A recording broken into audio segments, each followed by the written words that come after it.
C'est l'heure du grand débat, mesdames, messieurs, bonsoir. Aujourd'hui, nous faisons un saut dans le monde du foot. L'événement sportif qui retient l'attention actuellement, c'est la Coupe du Monde, mais le Bénin répond absent à ce rendez-vous. En effet, le football au Bénin est malade de ses dirigeants avec une fédération en crise depuis près d'une décennie. Le chef de l'État actuel a entrepris de régler cette crise. Un comité de transition est mis en place pour 18 mois. Cette période transitoire s'achève bientôt. L'ambiance est donc à la pré-campagne à la Fédération béninoise de football. Occasion pour nous de nous poser cette question. Les conditions sont-elles enfin remplies pour définitivement tourner la page de la crise et ouvrir celle de la relance du foot béninois? Cette question, nous l'aborderons avec nos invités. Ils sont au nombre de deux. Marouane Salou, bonsoir. Bonsoir. Alors vous êtes secrétaire à la communication du Conseil national des supporters du Bénin. Merci d'être venu. Et en face de vous, il y a Mémo Couton, journaliste reporter sportif. Mémo, bonsoir. Bonsoir Dylan et bonsoir à tous. Alors, une idée du chef de l'État, la transition. Il y avait déjà un comité de la Fédération béninoise de football qui avait été mis en place, mais toujours dans la crise. Le chef de l'État a décidé de réunir tous les camps en présence pour enclencher une période transitoire de 18 mois pour tout remettre à plat. Cette idée, allons à la jeunesse, est-ce qu'elle était une bonne idée, Marouane? Merci, monsieur le journaliste. Vous savez, le football béninois, comme vous l'avez dit, est malade. Il est malade au sommet. Le chef de l'État a vu juste en sifflant la fin, parce qu'on ne va pas réécrire, on ne va pas répéter l'histoire, tout ce qui s'est passé jusque-là. Je crois que c'est le moins normal que de choisir qu'il y ait un comité transitoire qui puisse baliser le terrain, travailler à l'élection d'un véritable comité exécutif qui va prendre les rênes pour amorcer le développement au niveau du football béninois. Donc je pense que c'était une meilleure décision. Mais beaucoup de temps. Est-ce que je vais dire que c'est mauvais? On dit très souvent qu'un mauvais arrangement vaut mieux qu'un bon procès. Et donc le chef d'État avait trouvé, peut-être dit, le juste milieu, comment contenter tous les différents camps qui étaient opposés, les uns FIFA, la CAF, et pour contenter tout le monde. Il fallait contenter tout le monde. D'abord, pour ne pas tomber dans le piège de l'ingérence du gouvernement dans une affaire d'une fédération, pour ne pas tomber dans le piège de ce que le chef de l'État est pour un camp contre un autre, pour ne pas tomber également dans le piège de l'arrêt total de toute activité liée au football. Et donc le gouvernement, le chef d'État a eu peut-être l'ingénieuse idée d'opter pour un mauvais arrangement parce que c'était vraiment mauvais si on devait s'en tenir à tout ce qui s'était passé. Si on devait, Marwan disait qu'on ne devait pas faire la genèse, oui, on ne devait pas faire la genèse, on ne doit pas faire la genèse pour remuer le couteau dans la plaie. Mais si on se rappelle un tout petit peu, on peut simplement dire que c'était un très mauvais arrangement qu'il fallait, et peut-être pour mieux que le bon procès, parce que en réalité il y avait je me rappelle de ce 10 juin où plusieurs au palais des congrès où plusieurs pensaient qu'il y avait eu une élection qui portait un jour les mouches à la tête, mais non, vous pensez le contraire? Il n'y avait jamais eu élection, mais oui, le savent aujourd'hui. Ils sont en train de revenir dessus et ils sont en train c'est justement ce pourquoi ils ont loué l'idée du chef de l'État, comme quoi, parce que tout juste après cette élection, il y avait des mandats d'arrêt qui planaient sur la tête de plusieurs personnes d'entre eux. Et puis il y en a qui ont même laissé leur famille pour aller voir ailleurs, pour rester un tout petit peu à l'abri avant de revenir à la maison. Bref, comme je l'avais dit, un mauvais arrangement vaut mieux qu'un bon procès. Donc le chef d'État les a amenés tous à s'entendre et également il a pris ses attaches avec les institutions fêtières telles que la CAF et la FIFA pour que le juste milieu soit trouvé afin que jusqu'à après 18 mois que le football puisse rouler. C'est vrai qu'on va parler du bilan tout à l'heure, mais tout n'est pas rose. On peut également pas dire que tout est mauvais dans cette transition. Alors voilà, vous avez commencé par... vous m'avez trouvé la transition justement pour parler de cette période de transition. Qu'est-ce qui a été fait, qu'est-ce qui n'a pas été fait? Le chef de l'État en mettant la commission ou bien le comité transitoire en place, l'objectif final, c'est de tout remettre à plat. Il faut que les tests soient revus pour que la paix puisse revenir. Parlons des tests, Marouane. Quel est l'état des lieux? L'état des lieux, c'est déjà heureux qu'il y ait eu un congrès les 18 et 19 du mois dernier qui ont consacré le vote des tests et qui ont validé une saison tumultueuse, une saison sportive sur laquelle on a beaucoup de choses à dire. Vous avez trouvé juste la première des choses, et je pense, pour ma part, la seule chose qui a été réussie, c'est l'adoption des tests. Parce que les autres tests ne permettaient pas à tous les acteurs de pouvoir postuler, de pouvoir d'aspirer à diriger le football béninois, d'apporter le savoir-faire qui est le leur et qu'ils sont en train d'exercer au niveau de leur club. Aujourd'hui, les tests ont permis aujourd'hui, le vote des tests a permis aujourd'hui de baliser le terrain, de permettre à tout un chacun de venir au niveau de la Fédération béninoise de football, au niveau du comité exécutif. Mais pour que ces tests puissent arriver, le chemin également a été très long. Racontez-nous l'histoire. Non, l'histoire, c'est que les tests ont fait des va-et-vient au niveau de la FIFA. Des esprits malins ou bien introduits dans la maison pourraient dire que certains connaissent le chemin. Au lieu d'utiliser la voie aérienne, ils ont préféré utiliser la voie terrestre. Parce que la FIFA, c'est une affaire de réseau. Il faut être heureux qu'on n'a plus de FIFA au Bénin. Parce qu'entre-temps, il y avait de FIFA au Bénin. Il faut être heureux qu'il n'y ait plus de CAF au Bénin. Et que le 16 mars 2017 a permis à tous les Béninois, à tous les Africains d'entrevoir l'avenir du sport au niveau du continent avec beaucoup plus d'ambition, avec beaucoup plus d'espoir. Je veux parler de l'élection au niveau de la CAF de Ahmad Ahmad, oui, qui a permis de redistribuer les cartes. Memo le disait tantôt, la FIFA aurait été celle que présidait le président Issa Hayatou, que ces mandats, le Bénin allait être, on allait déjà avoir l'épée de Damoclès sur la tête quand ces mandats ont été lancés, parce que effectivement il n'y avait pas eu élection. Vous ne pouvez pas dire sur un corps électoral d'une soixantaine de personnes que 6 personnes aient voté pour que vous puissiez parler d'élection. Donc on ne va pas réécrire l'histoire. Aujourd'hui, nous sommes à la phase de renaissance, d'un nouveau départ, un véritable nouveau départ. Souhaité par tous les acteurs, les véritables acteurs, les passionnés. Et je pense que l'adoption de ces tests-là et la mise sur pied surtout des commissions, des 2 commissions qui doivent gérer les élections, la commission électorale et la commission de recours, surtout la mise sur pied de ces 2 commissions-là, permet d'augurer de ce qu'il y a un lendemain meilleur. Encore que les commissions, à l'heure où on parle, ne peuvent pas déjà convoquer le corps électoral. Le corps électoral doit être convoqué par le comité consensuel mis sur pied. Et pour que ce comité électoral soit convoqué, il faut qu'il y ait réunion du comité exécutif. Ce qui se fait très rare depuis un moment. Donc, c'est vrai, il y a des avancées, mais il y a des poches de résistance.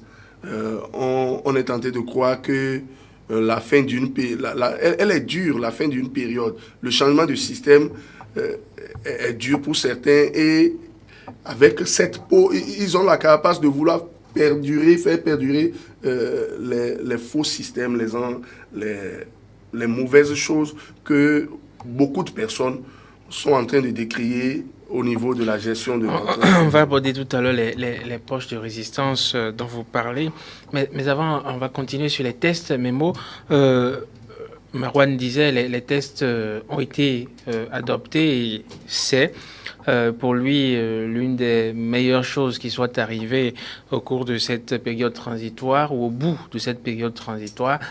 J'ai bien envie de vous demander qu'est-ce qui a changé avec l'adoption de ces tests-là.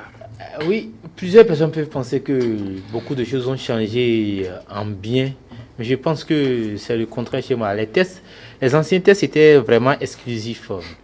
exclusif parce que pour être président de la Fédération béninoise de football, il faut avoir fait un mandat complet. Il faut avoir fait un comité complet de 4 ans avant de dire qu'on pourra, avant de prétendre avoir l'ambition d'être président de la Fédération béninoise de football.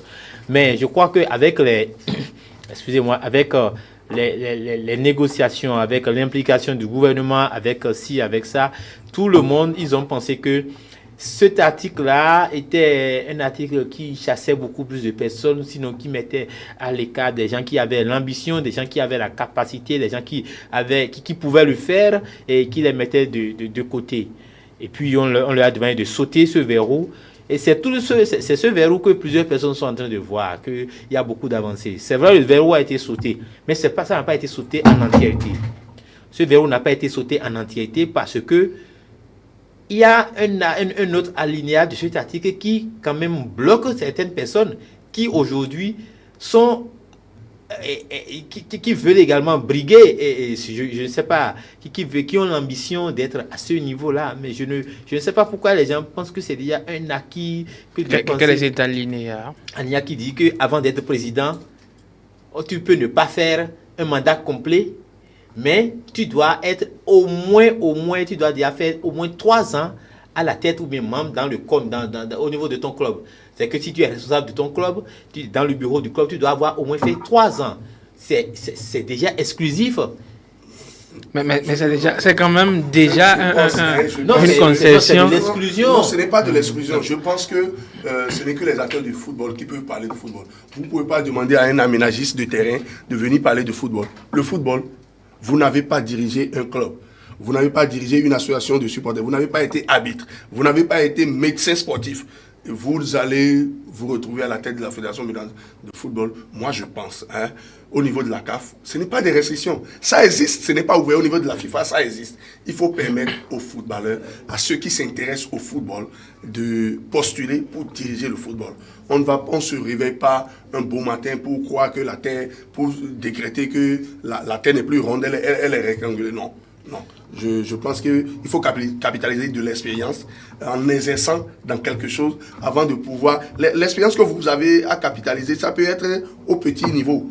Et que dès que vous vous retrouvez, vous arrivez à faire cette expérience pendant 3 ans, 4 ans, 5 ans, et que vous vous retrouvez au sommet, vous mettez facilement cela en pratique. Moi, pour ma part, je ne vois pas cela comme un obstacle. Je pense plutôt que c'est légitime qu'on veille que les responsables de club ou les responsables alors vous trouvez que c'est légitime? Je n'ai pas fini, permettez-moi de le dire. C'est vrai, il faut capitaliser les expériences. Il faut avoir de l'expérience pour venir diriger. Mais quand on se réfère à ceux-là qui sont là aujourd'hui, qui ont l'expérience, ils ont capitalisé, ils ont au moins 25 ans, 30 ans. Il y en a qui ont 30 ans d'expérience dans le monde du football. Mais on voit ce qu'ils font de cette expérience qu'ils ont acquise. Ou bien de cette expérience qu'ils ont acquise. C'est de ça qu'il est question. Moi, je dis, on peut ne pas avoir fait 1 an dans le football et réussir à la tête de la fédération.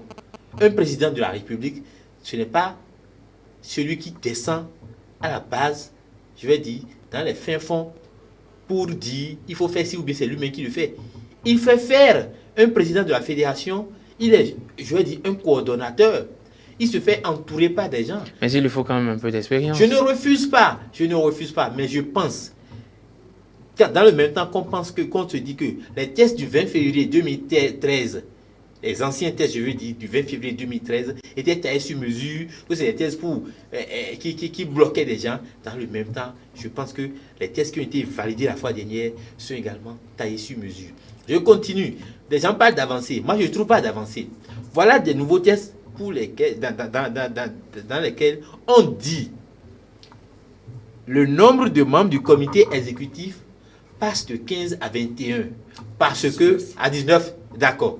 Parce que, quand on se réfère je vais dire, à l'installation du comité consensuel faite par le chef de l'État, ils étaient 21 au départ.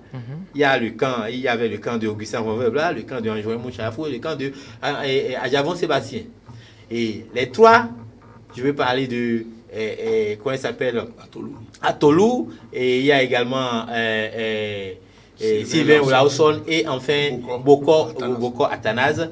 Les 3 ont déserté le forum. Ils ont quitté parce qu'ils se sont insurgés contre la gestion et puis contre les décisions prises par Anjoré Moucharafou et les autres. Donc, eux, ils ne partagent plus les mêmes idéaux que les 18 autres. Donc, ils sont partis. Après leur départ, ceux-ci, en voulant mettre sur pied, ou bien en voulant réécrire les nouveaux tests, ils ont réécrit les nouveaux tests en les mettant sur les 18. Je crois que ça ne va pas à 19, en les mettant à 19. Mais je dis, et quand vous vous réveillez, les 15 d'abord, sinon les 18 qui sont là aujourd'hui, le président, il prend des primes. Je ne refuse pas. Ils disent que ce n'est pas des salaires. Ils prennent des primes. Le président prend une prime de 500 000 francs mensuels, de façon mensuelle. Les autres sont à 400 000 francs de façon mensuelle. Je ne refuse pas. Ceux qui travaillent doivent être payés. On dit que ce n'est pas des salaires, que c'est des primes.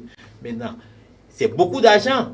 Quand vous faites 400 000 francs, fois le nombre, fois 18, fois 12, fois 1, est-ce que la fédération n'a pas besoin des ressources pour beaucoup d'autres choses? C'est de ça qu'il est question. Moi, je pense, si on doit quitter 15 pour aller à 19, ça fait encore 400 000 francs, fois 4, fois 12, fois 4 ans. Vous voyez un peu. Est-ce que ces gens, ces 4 personnes n'ont pas leur intérêt, leur utilité dans le bureau? C'est quelle utilité? Ils seront combien? Donc, on aura combien de membres? Peut-être 4 membres ou bien 5 membres, et premier vice-président, et deuxième vice-président, troisième vice-président, septième jusqu'à septième vice-président, ou bien huitième vice-président, et les autres seront des membres. Moi, je pense. Moi, j'aurais voulu qu'ils restent à 15 au lieu d'aller jusqu'à 19. Les clubs qui sont les mandataires, les clubs qui détiennent, puisque le comité exécutif, on a délégué un pouvoir au comité exécutif. Les clubs qui sont 84, qui étaient en assemblée générale, ont trouvé juste en leur sein, les responsables des clubs, qu'il faut augmenter le nombre. Je vous assure que la gestion du football nécessite beaucoup de sacrifices, la disponibilité, beaucoup de moyens. Moi, je n'aimerais pas rentrer dedans. Peut-être que c'est ma casquette de responsable de club qui me permet de voir les choses sur ce point, mais je le dis à haute voix, même 40 personnes dans un comité exécutif pour pouvoir gérer le football, ça ne suffit pas. Il faut qu'on s'organise. Je pèse mes mots. Je dis, nous avons besoin de nous organiser. Il y a suffisamment de place pour tout le monde. Il y a suffisamment... Les acteurs du football, en particulier, ont besoin de se faire confiance. Ont besoin de mieux s'organiser et de mettre de côté le jeu pour penser nous. Le jour où nous allons arriver tous à utiliser le mot nous, le jour où nous allons arriver à penser à la nation, à mieux nous organiser, je prends vos téléspectateurs à témoin, que ce soit le Nigeria, la Côte d'Ivoire, le Ghana, ces pays-là vont courber les chines devant le Bénin. Parce que quoi? Je vous le dis, je vous donne un exemple tout idiot. En 2013, à l'avènement d'Augustin à Envoy Blanc, pour la participation du Bénin pour la CAN Junior, il ne restait que 3 mois. Le Bénin a préparé les éliminatoires de la CAN Junior pendant 3 mois. Et au bout de 3 mois, le Bénin s'est retrouvé à la CAN. Le Bénin était dans la poule du Mali, qui a fini champion d'Afrique, et qui s'est retrouvé à la Coupe du Monde, qui a joué la finale. Je reviens à cette équipe-là, à ces équipes locales, celles qui ont fait le tournoi des moins de 20 ans, local, Espoir, qui s'est fait éliminer par le Nigeria. Vous avez vu où le Nigeria a fini? Finaliste. Je prends cette équipe junior, qui vient d'éliminer, mine de rien, les gens ont pensé que ça ne signifie rien du tout, qui vient d'éliminer la Gambie, qui a remporté le tournoi des cadets de la zone 2. Cette équipe gambienne, il faut avoir le courage de se le dire, elle est nettement supérieure au Bénin. Il a fallu que nous nous mettons juste un peu ensemble, que nous croyions en ce que nous faisons. Et ça a commencé par produire un résultat. Vous savez pourquoi ça produit des résultats? Parce que les Béninois adorent le football. Parce que les centres de formation, parce que les regroupements, les gens, il leur est difficile de comprendre qu'il y a des centres de formation. Les centres de formation que nous avons au Bénin ne peuvent jamais ressembler à Clairefontaine, ne peuvent jamais ressembler à la Masia. Les gens se chinent. Il y a des Béninois qui sont là sur les terrains à midi, à 13h, qui invitent des enfants, nos propres enfants. Aujourd'hui, nous avons compris qu'il faut aller à la formation. Et donc, nous allons vers nos enfants. Et ces enfants-là sont là, ils sont disponibles à se sacrifier pour le bien commun. C'est le résultat, ça. Nous arrivons à choisir parmi les nôtres. Et ces enfants qui ont déjà eu à jouer beaucoup de tournois dans leur catégorie d'âge. Et quand ils se retrouvent en groupe et qu'ils font tout le tournoi, il y a un semblant de résultat. Alors, mettons-nous, on arrive à s'organiser pendant 2 mois. On élimine les gens qui sont organisés depuis 2 ans, depuis 3 ans. Imaginons un jour que nous puissions mettre un programme de 4 ans, un programme sur 2 ans, un programme sur 8 ans. Imaginons que... Donc pour ça, il faut mettre tout le monde dans la balance. Non, on a besoin de la tout question le que je voulais lui poser. Non, mais c'est ça. On a besoin de tout le monde. Je vous donne un exemple. On n'a pas besoin de tout le monde. On a besoin de tout le monde pour construire une maison. Pour construire une maison, vous avez besoin d'abord d'un architecte. Alors, on a besoin de tout le monde. Est-ce que ceux qui y vont sont prêts à travailler? Vous avez dit parler de sacrifice, à travailler pour la nation gratuitement. Je pense qu'aujourd'hui, les délégués que nous avons, les responsables de clubs que nous avons, avec l'avènement, les gens sont peut-être surpris avec l'avènement des réseaux sociaux qui ont leur mauvais côté, avec l'avènement de la presse qui aujourd'hui est de plus en plus présente dans la gestion au quotidien de toutes les disciplines. La plupart des responsables de clubs ont commencé par ouvrir, excusez-moi, je veux traduire la langue vernaculaire de chez moi, ont commencé véritablement par ouvrir les yeux, par comprendre qu'ils ne sont pas là pour qu'on leur donne des ballons, pour qu'on leur donne de l'argent juste avant de voter, ou qu'ils deviennent commissaires au match. Ils sont là pour décider du sort de l'avenir du football béninois sur 4 ans. Et pour la plupart, ils cherchent à savoir. Mais c'est rare. Moi, c'est pour la première fois que j'ai commencé par entendre des responsables du club vouloir lire le programme des candidats, vouloir savoir, comparer des programmes pour en tirer le meilleur. C'est pour la première fois que j'ai vu des responsables de club aller vers, ce n'est pas les candidats qui vont vers eux, c'est eux plutôt qui vont vers les candidats pour savoir ce que les candidats proposent. Aujourd'hui, ils ont la possibilité de faire le choix. De choisir le bon grain de livret. On va faire la fine bouche. On va faire la fine bouche sur le plateau. Comme quoi, nous sommes déjà arrivés à un niveau donné. Vous voyez, l'Assemblée générale dont il parle, je vous dis, c'est vrai, l'Assemblée générale, c'est l'Assemblée générale qui donne le pouvoir au comité exécutif. Tout le monde le sait. Mais c'est dans cette même Assemblée générale qu'on a promis à X, qu'on a promis à Y. Si tu votes le nombre de membres du comité exécutif, tu as la chance d'aller là-bas. Parce que tout le monde pense qu'il faut être au sein du comité. C'est de la politique. Ça se passe aussi ailleurs. Je ne refuse pas. Mais moi, je dis, on peut ne pas être membre du comité exécutif d'une fédération et faire prospérer son club et faire prospérer son football, le football de sa nation. Je vous donne l'exemple simple du tout-puissant Mazembe au Congo, en République démocratique du Congo, avec Christian et avec Moïse Katumbi. Katumbi n'a jamais fait partie de la Fédération congolaise de football, association. Et nous savons aujourd'hui, nous nous rendons compte de ce que Moïse Katumbi a utilisé et comment il a utilisé le tout-puissant Mazembe pour être au firmament. Aujourd'hui, il a utilisé cette équipe-là pour postuler à la magistrature suprême. Oh non, ça n'en dit son bien. Est-ce qu'il a été au niveau de la fédération? Non, il n'a pas été au niveau. D'ailleurs, tout le monde, vous ne pouvez pas me dire que, je prends même les équipes de première, les équipes professionnelles de première et deuxième division, vous ne pouvez pas me dire que ça fait 19. Non. Le Bénin, nous avons, dans la mesure où il y a 84 délégués, et le Bénin a plus de 60 clubs. Si nous avons plus de 60 clubs, c'est-à-dire que tout le monde ne peut pas être là. Il y a la ligue professionnelle, il y a les ligues régionales. Chacun aura apporté... Non, je ne parle pas de ça. Je dis chacun aura son apport dans l'édification d'une meilleure nation. Justement, le discours politique. C'est pour cela que je vous dis, Marouane fait la fine bouche, tout comme si le Bénin est déjà arrivé au même niveau de réflexion, comme ça se passe en France, au même niveau de réflexion, comme ça se passe en Angleterre, quand on veut élire la fédération, le président de la fédération, mais quand on veut mettre un comité de fédération sur pied. Mais je vous dis, au Bénin, encore qu'en France, les responsables, on va finir avec... On va finir d'écouter mes mots. Simplement que au Bénin, les responsables du club qui forment l'Assemblée générale se sont mis tous dans la tête qu'il faut faire partie du comité exécutif pour pouvoir évoluer parce que on compte sur les magouilles lorsque votre club a match. Non, moi, Marouane a parlé, quand il a commencé par parler tout à l'heure, qu'est-ce qu'il a dit? Il a dit si on doit faire un bilan du championnat, du 10 championnats qui vient de s'écouler, qui a beaucoup de choses à dire. On va en parler tout à l'heure. Je vous dis, les responsables de club ont dit, si tu ne fais pas partie du comité, il y a des avantages que tu n'auras pas. J'en connais qui ne sont pas candidats. On va maltraiter ton club avec les arbitres, parce qu'on va te placer des arbitres qui vont te déchirer. On va te faire ci, on va te faire ça. Tu ne feras pas partie des commissions parce que, à part le comité, il y a des commissions, il n'y a pas des ligues. Mais même au sein du comité, est-ce qu'on ne peut pas vous faire subir ça? Justement, au sein du comité, on peut vous faire subir ça, mais tu peux également créer ta majorité. C'est de ça qu'il est question. Parce que quand tu montres ton importance au sein du comité... Donc, autant être à l'intérieur. Sauf que, comme il le dit, tout le monde ne peut... Même si on augmente, même si on double le nombre qui est là, maintenant, tout le monde ne s'y retrouvera pas. Je ne refuse pas. Mais moi, je pense que pour le Bénin, pour une nation béninoise, pour le football béninois, qui a besoin de ressources financières, je me dis que l'augmentation de 4 membres au sein de ce comité, c'est un gâchis. Et c'est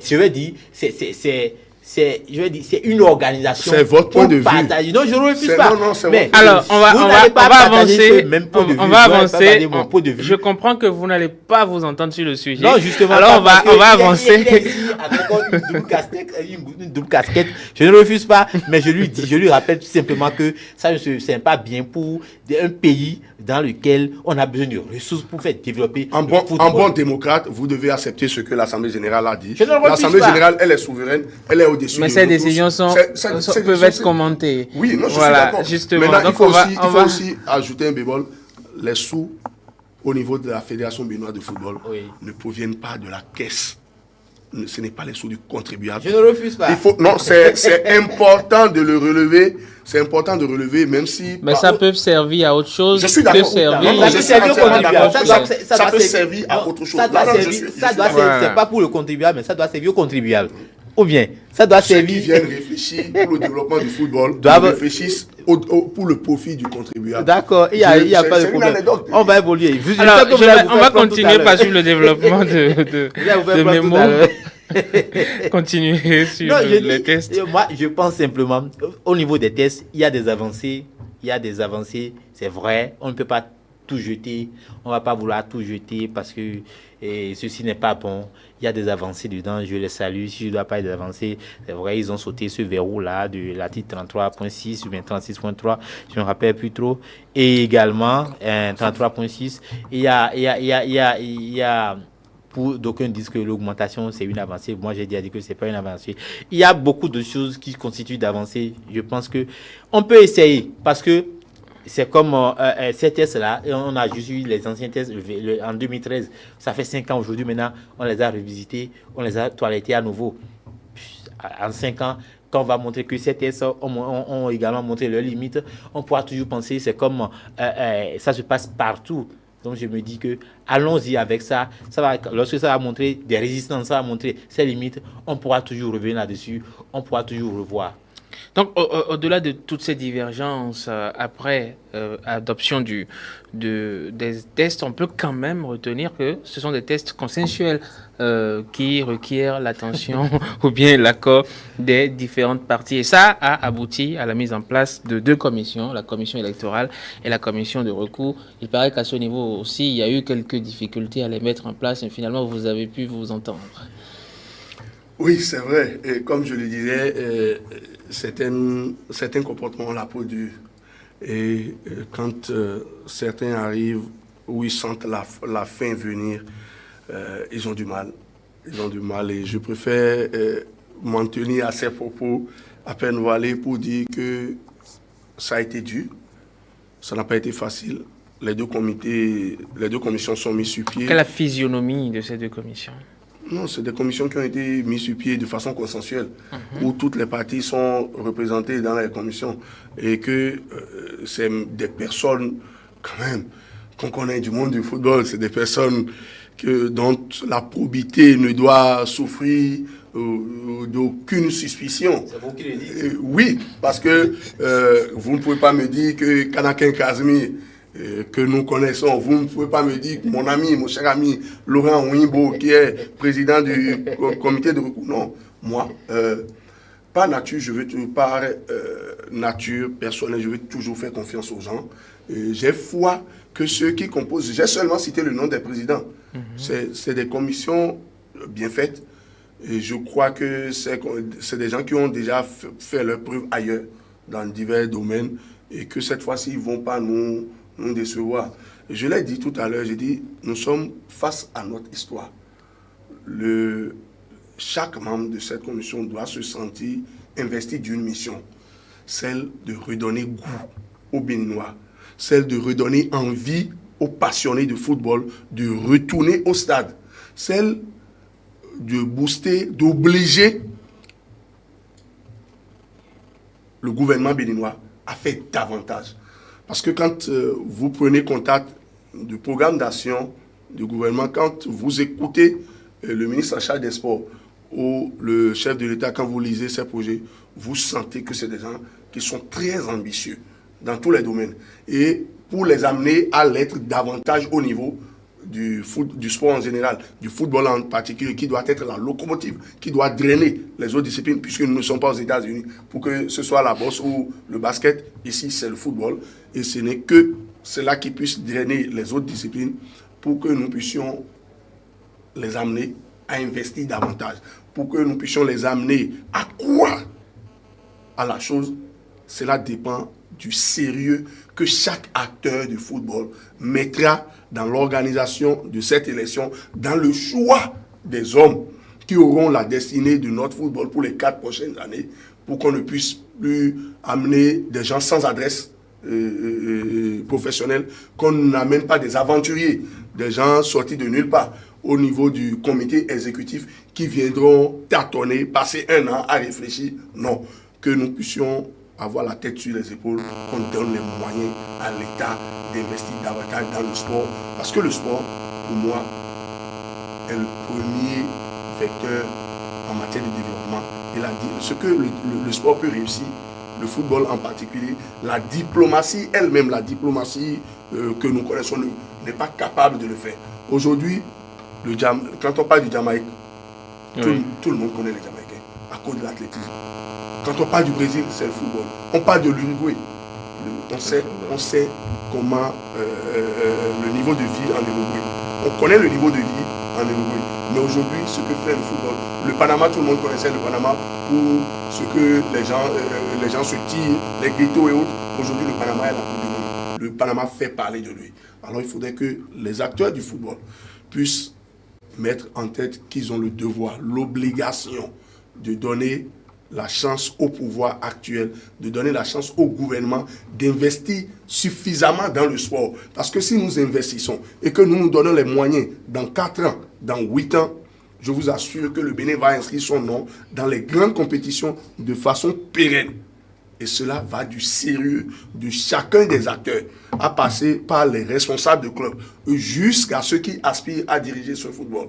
Je pense que c'est primordial de se montrer sérieux vis-à-vis de soi-même, honnête vis-à-vis de cette nation qui nous a vu naître acquis et qui nous a tout donné. Alors, vous avez quelque chose à ajouter par rapport aux commissions? Non, je vais simplement dire qu'on n'a pas intérêt à se faire peur. On attend de les voir, comme il a dit, Kanaken Kazmi et puis Laurent Wimbo, qui sont respectivement les présidents des commissions électorales et puis commissions de retour. On les connaît dans le milieu, on sait ce que vaut chacun.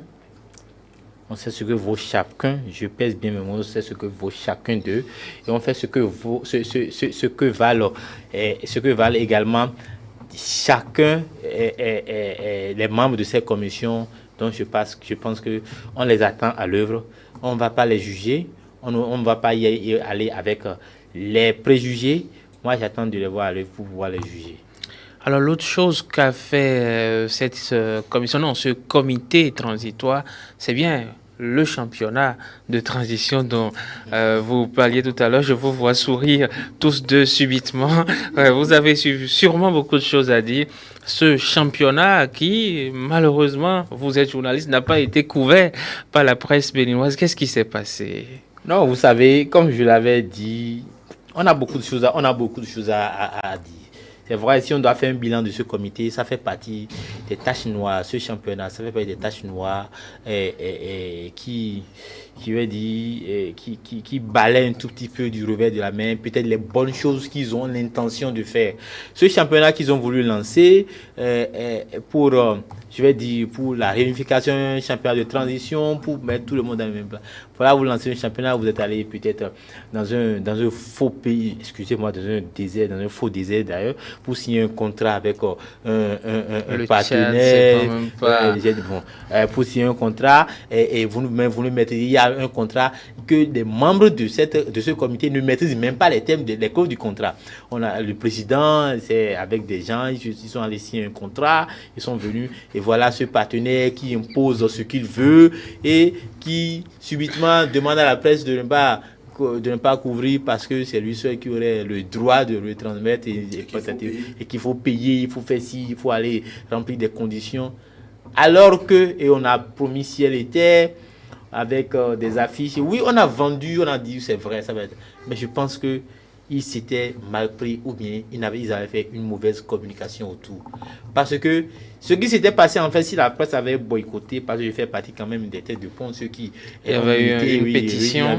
Je faisais partie de ceux. C'est parce que, au-delà du refus, il y a eu quand même des actes de brimade envers des confrères.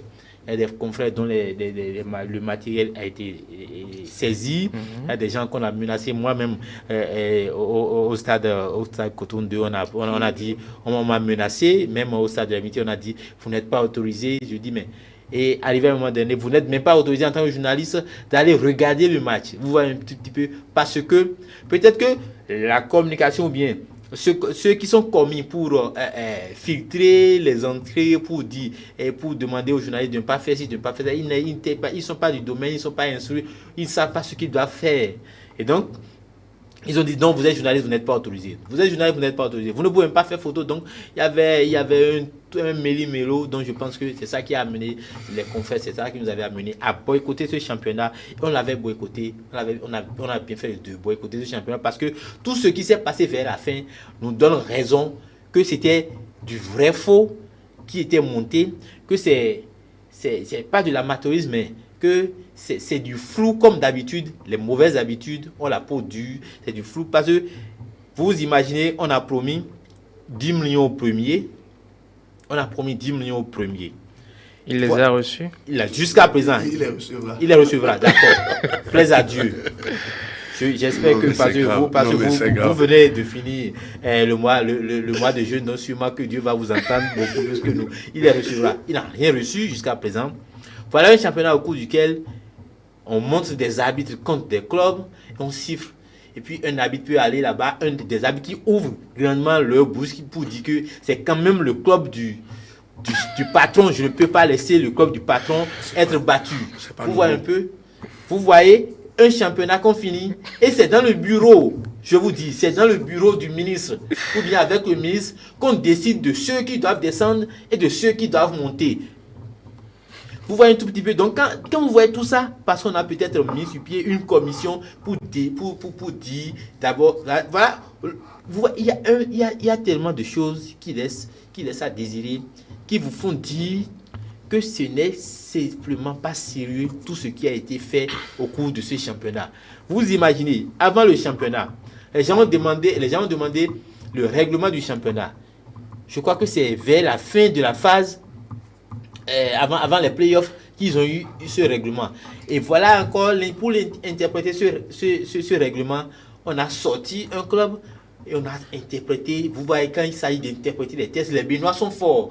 On arrive à interpréter, on dit qu'il y a une virgule, et cette virgule, il y a un alinéa qui fait que telle personne ne peut pas partir, que c'est tel autre club qui devait partir. Donc, ils sont allés comme ça.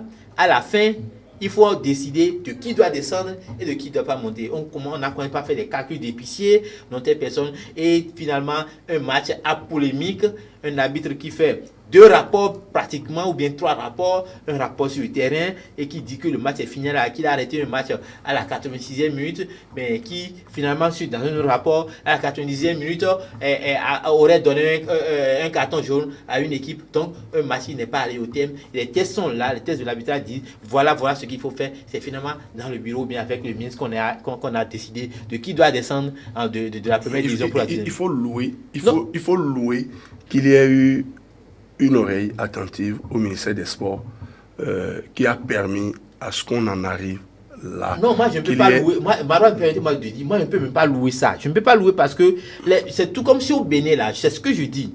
En tout, que ce soit en politique, que ce soit en sport, en tout, on a l'habitude de réinventer la roue. C'est ça qui me gêne moi. Comment se fait-il que dans le championnat togolais tout près, dans le championnat nigérien et dans le championnat nigérien, ce n'est pas dans le bureau lorsqu'il y avait eu crise au Togo, ce n'est pas dans le bureau du ministre togolais des Sports qu'on a décidé de qui doit descendre de la première division. Alors, ce que je vais vous demander justement, pourquoi est-ce que ce sont de gros gamins comment est-ce que on en arrive là où il faut que le ministre intervienne à chaque fois? C'est parce qu'on veut contenter les siens. On a l'intention de mal faire. On va écouter Marouane sur le sujet. On va écouter Marouane. Quand il disait que les gens ont ouvert les yeux, comme il disait qu'il fallait traduire, je dis, on attend de voir bientôt. Il va se faire parce que ceux qui sont déjà éveillés là.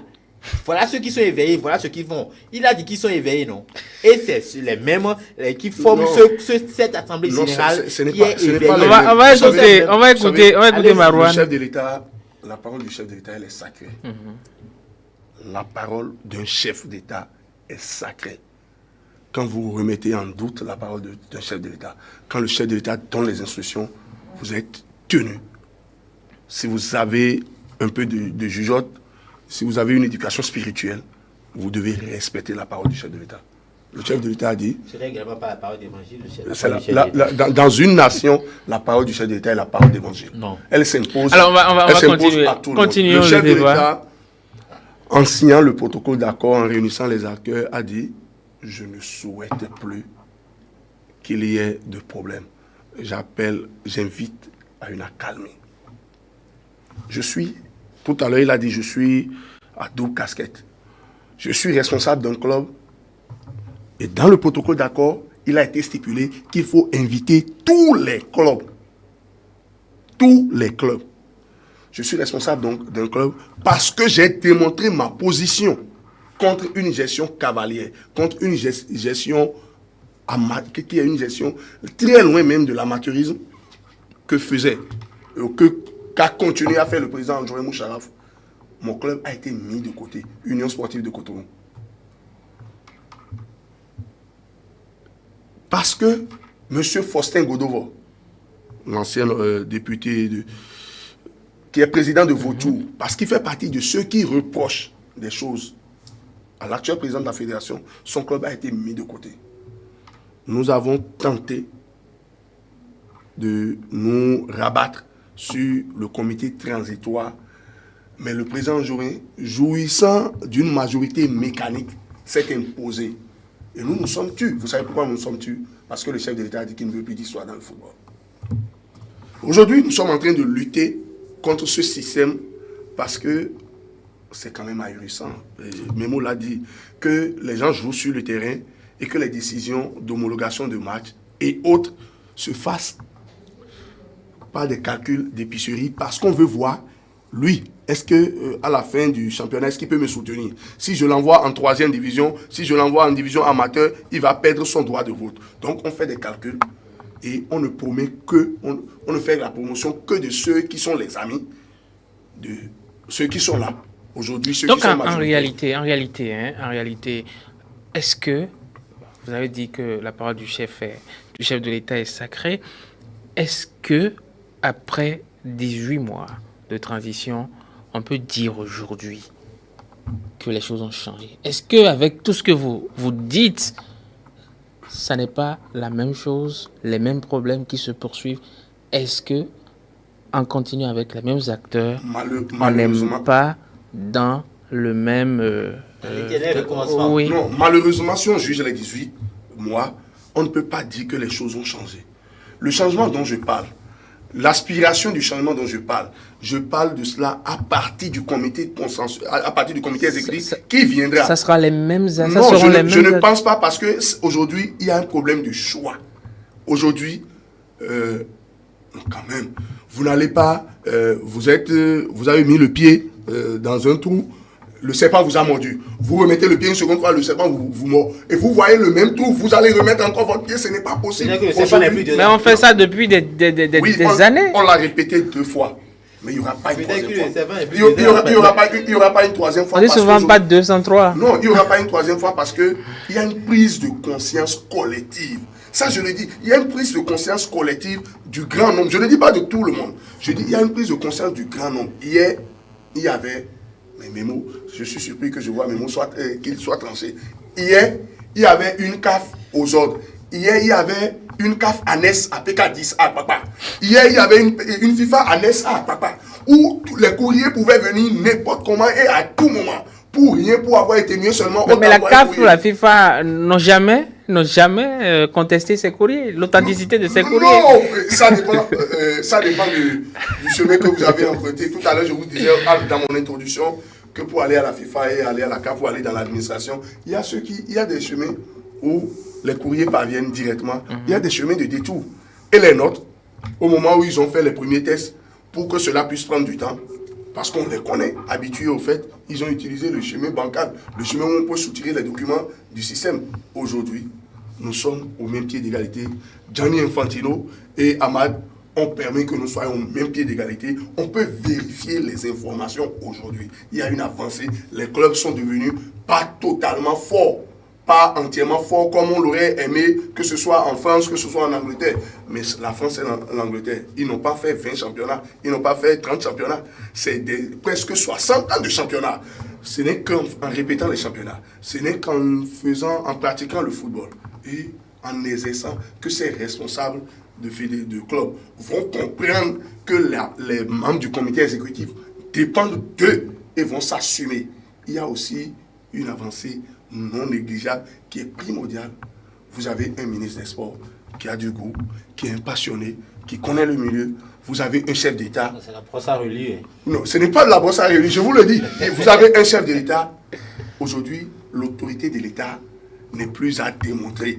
Donc, si les gens vont dans la déviance, en tout cas moi, là, je n'ai pas envie d'avoir le chef de l'État au dos. Et j'espère que les responsables actuels et les futurs responsables du comité exécutif, j'espère qu'ils sont au courant, ils sont informés que Patrice Talon est différent de Boni Yaye.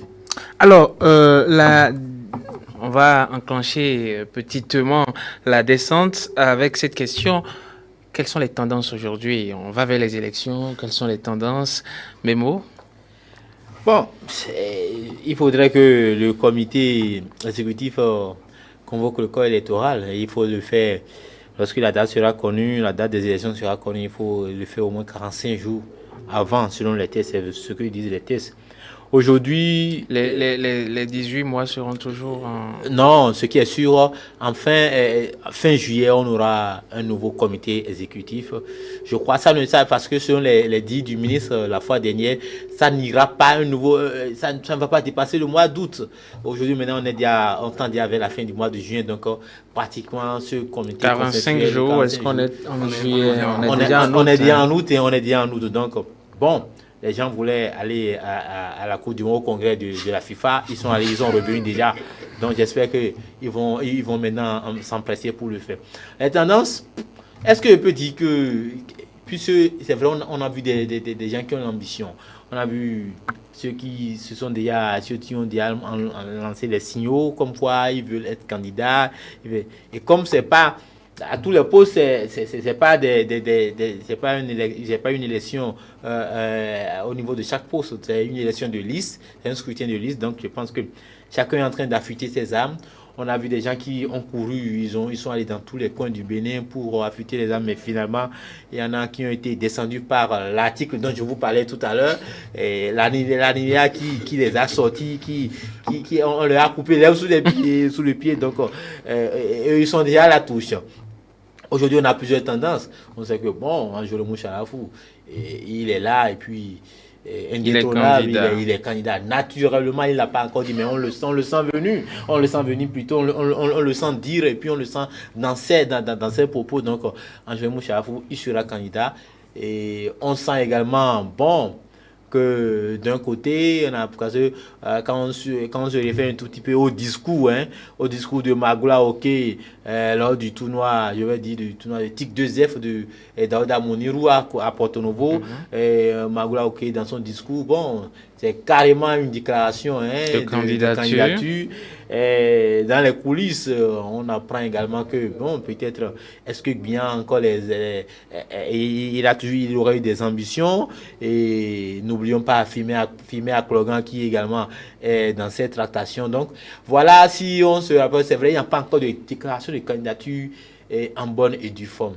Mais voilà les tendances, et maintenant, il faut 84, comme l'a dit Marwan, ils sont au nombre de 84, il faudrait que tous ceux-là aillent chercher la majorité dans ces 84 là. Donc c'est le jeu qui est ouvert. La campagne a commencé avec les pics qui sont lancés, les attaques.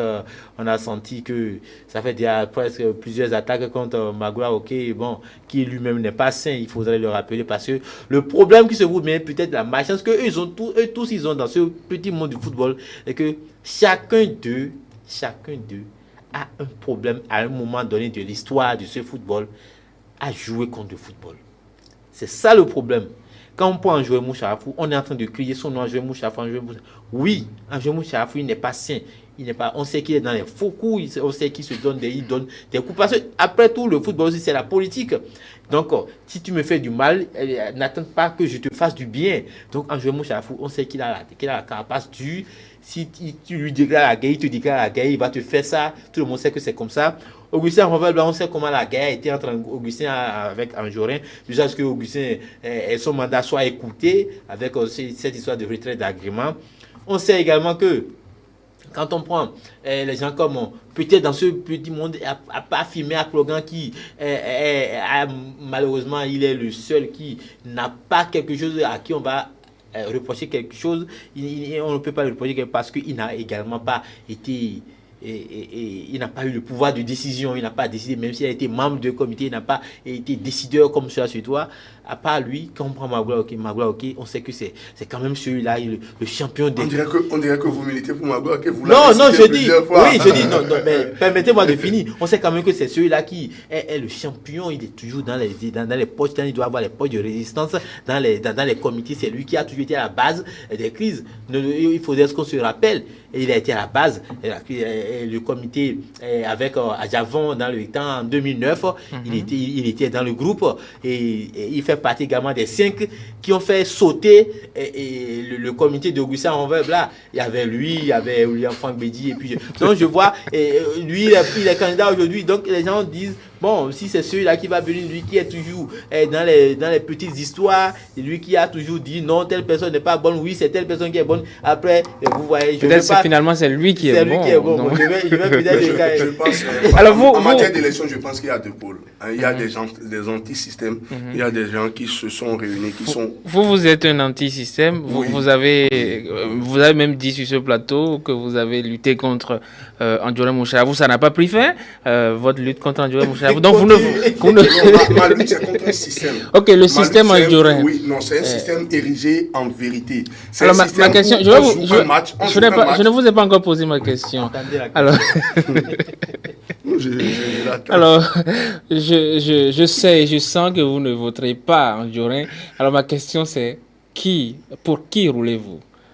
Je roule pour le peuple. Je roule pour la jeunesse. Ça, c'est le discours politique. Je roule pour le peuple, je roule pour la jeunesse, je roule pour que les joueurs béninois les joueurs béninois puissent percevoir leur salaire à temps, qu'il y ait un championnat régulier et que je vais en arriver, qu'il y ait un championnat régulier, qu'il y ait un résultat acquis sur le terrain, que les arbitres ne soient pas des employés de maison, des responsables. Vous me dévoilez le cahier de... Je suis en train de... Vous savez, oui. Ce qui me dérange le plus dans le plan d'action. Ce qui me dérange le plus dans tout ce système, c'est qu'on érige le mensonge les intimidations, les mauvaises habitudes, qu'on érige ça en vérité, que des habitudes qui sont, quand vous les prenez de façon intrinsèque, très bons, qu'on les envoie en mission et qu'ils soient sur un terrain et qu'avant le match, que les habitudes vous disent déjà le résultat. C'est ce système que je combats. C'est ce système que j'ai vu, j'ai découvert quand j'étais jeune. Et avec qui le combattrez-vous à partir de... Je le combattrai avec Fimé Aklogan. Je le combattrai avec Augustin Onwebla. Je le combattrai avec Magua. Je le combattrai avec Franck Bédi. Je le combattrai avec tous ceux qui sont prêts pour que nous puissions... Vous avez cité au moins 3 qui sont non, candidats. J'en citerai 50. J'en citerai beaucoup. Je le Dans les 3, qui est le meilleur? Non, je n'ai pas fini. Il y a beaucoup. Oui, je le combattrai avec monde... Valais Glélé. Je le combattrai avec Fimé Glélé. Dans tout ce monde qui est le meilleur. Non, donc finalement, pour vous, c'est Anjorin Moucharaf le problème. Lui, il fait du Anjorin Bachir. Je parle d'Anjorin et son système. Il n'y a pas qu'Anjorin dans le système. Ben vous citez tout ce monde tourne autour de lui depuis des décennies. Non, tout ce monde ne tourne pas autour de lui. Parmi tous ceux que j'ai cités, il y a véritablement une seule personne qui a tourné autour de lui pendant 8 ans à un poste donné. Mais tous les autres ne tournent pas autour de lui. Ils vont, ils viennent. Non, ils n'ont même pas fait avec lui tous les autres. Ce n'est que dans ce comité consensuel où ils l'ont laissé faire et ils s'abstiennent de convoquer des réunions du comité exécutif. Parce que depuis le vendredi prochain, ça fera 2 semaines que les 2 commissions sont mises sur pied. Et c'est le comité exécutif transitoire qui doit convoquer le corps électoral. Qu'est-ce qu'on attend? On a parlé de la Coupe du Monde. Les gens sont rentrés depuis la Coupe du Monde. Qu'on convoque le corps électoral, que nous puissions voir. Mais dans tous les pays, là, les championnats commencent en août. On a envie qu'il y ait un comité exécutif qui soit mis sur pied en août et que nous puissions, au plus tard en septembre, commencer un championnat et que ce championnat puisse nourrir les hommes qui le pratiquent et que nous ne signons plus de partenariat parce que c'est quand même aberrant. C'est avec ça 2 Béninois, vous et moi, qui habitons Cotonou, nous avons envie de signer un contrat. Et nous ne choisissons pas d'aller à Parakou, nous ne choisissons pas d'aller à Djougou chez moi, d'aller chez vous pour signer le partenariat. Et nous choisissons d'aller dans un autre pays. Ce n'est même pas Lomé où on peut dire on veut changer un peu. Non, on va dans un autre pays. Et on signe un partenariat au nom de 18, d'abord au nom des 21 membres du comité exécutif. Et il n'y a que une ou deux personnes qui sont informées du partenariat qu'on a signé. Et après, quand la presse a commencé par relayer, on sort un autre contrat qui est différent du premier qu'on a publié. Mais où est-ce qu'on va? C'est ce système que je combats. C'est contre ce système que je vais toujours me léguer parce que le Bénin mérite mieux. Les enfants béninois aspirent au changement. Nous avons des enfants talentueux. Nous avons des cadres qui peuvent former ces enfants. Les entraîneurs, les centres de formation, on a tout ce qu'il faut. C'est la construction par le sommet que nous sommes en train de refuser à l'actuel président de fédération. Il a servi et vaillamment servi ce pays. Et moi, je pense, c'est un appel que je lui fais.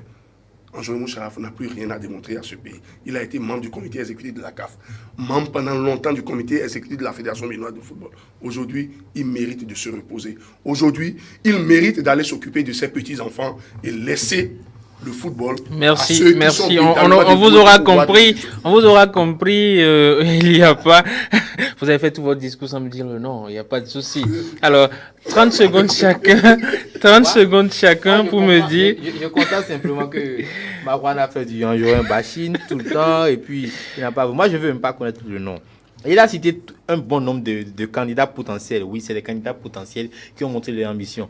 Mais je pense également que tous ceux qu'il a cités là, ils ont une fois, je vous dis bien, une seule fois là, mais c'est pendant 30 secondes là, ils ont mérité, ils ont hérité, ils ont bénéficié des choses de ce système-là. Donc ils ont pacté avec Anjorin Moucharaf. Donc ça veut dire quoi? Ça veut dire simplement qu'il n'y a pas d'homme nouveau dans ce monde du football au Bénin. Les nouveaux... Il n'y a jamais d'homme nouveau. Je vous dis, il n'y a pas d'homme nouveau. Non, les nouveaux qui ont voulu venir, les nouveaux, c'était les gens comme Adjavon. Vous comprenez un tout petit peu. Adjavon n'a pas exercé. Alors, le temps est complètement parti. Je pense simplement. Je vous laisserai. Finalement, vous ne l'aurez pas le tour le dernier tour. Hein. Non, il n'y a pas. D'accord, allez-y. Alors, la dernière question, 30 secondes chacun pour me dire. Et là, c'est la question de départ que je vous repose. Est-ce qu'aujourd'hui, les conditions de paix sont réunies pour que le foot reprenne au Bénin? Qui prend? Memo. On dit qui veut la paix prépare la guerre. Et il se lance déjà à la guerre. Il y a une paix, je vais dire, en griffe, qui s'est installée dans la maison. Parce que, comme l'a dit Marouane, tout le monde craint le chef de l'État. Tout le monde craint. On sait que le chef de l'État, quand il dit faites si vous ne le faites pas, il peut utiliser de ses moyens pour vous mettre la main dessus ou bien pour vous calmer. Donc, tout le monde est en train de craindre au moins le chef d'État pour poser des actes de paix, même si c'est voilé, même si c'est hypocrite, ces actes de paix-là. Je pense que on aura beaucoup à bénéficier. Finalement, c'est le chef de l'État qui est le gage de paix. C'est justement ça. Et donc, je dis, on aura beaucoup à gagner que cette paix-là continue, même si c'est une paix hypocrite, que cette paix-là continue pour qu'on aille, pour qu'on connaisse un nouveau comité exécutif avec de nouvelles ambitions qui va laisser les anciennes pratiques, même si ce ne serait pas automatique de laisser les anciennes Merci, pratiques. Marouane. 30 secondes. Je pense, vous l'avez dit, le chef de l'État est suffisamment... lui seul suffit pour être gage de la paix. Et moi, je suis heureux d'avoir un chef d'État comme ça. Je suis très heureux et j'espère que le comité consensuel va s'amuser à ne même pas convoquer et à jouer aux jeux auxquels ils jouent. J'ai peur pour eux parce que le chef de l'État est suffisamment un vrai homme pour mettre chacun là où il mérite. Parce que notre football ne mérite pas le comportement que les gens ont commencé par avoir au dernier moment. Et je voudrais dire, à travers ce chef de l'État, à travers le ministre des Sports, à travers le peu de choses que je vois aujourd'hui, la levée de boucliers, la veille citoyenne, j'ai foi. J'ai véritablement foi, c'est la main sur le cœur, je le dis, j'ai foi qu'au lendemain de l'élection d'un nouveau comité exécutif, un jour nouveau va se lever sur notre football et ce ne serait que bénéfique pour ces... Nous l'espérons tous. Merci, chers invités, d'être venus. Mesdames et messieurs, merci à vous de nous avoir suivis.